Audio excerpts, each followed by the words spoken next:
ST कर्मचाऱ्यांना मार्च महिन्याचं 56% वेतन जमा। एसटी महामंडळाला यंदा शासनाकडून मागणीच्या तुलनेत निम्माच निधी। उरलेलं 44% वेतन कधी मिळेल याबाबत एसटी कर्मचारी चिंतेत। अर्थ खात्याकडून वेळेवर पैसे न मिळाल्यानं आम्हाला अडचण होते। वेळेत पैसे दिल्यास एसटी महामंडळ तोट्यात राहणार नाही।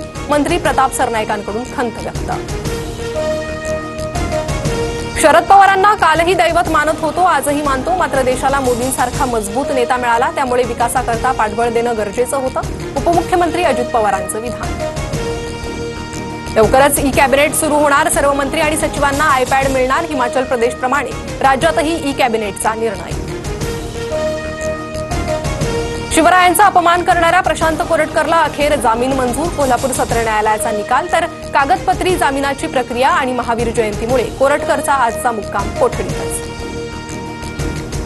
मराठी भाषेला डावलणाऱ्या बँकांना असोसिएशन मार्फत समज द्या, अन्यथा आम्ही प्रखर आंदोलन केल्यास कायदा आणि सुव्यवस्थेची जबाबदारी बँकांची असेल, राज ठाकरेंचा इशारा। 15 साखर कारखान्यांना जप्तीच्या साखर आयुक्तालयाची नोटीस। सोलापूर जिल्ह्यातील 10, अहिल्यानगर आणि साताऱ्यातील प्रत्येकी 2 तर छत्रपती संभाजीनगरमधील एका कारखान्याचा समावेश।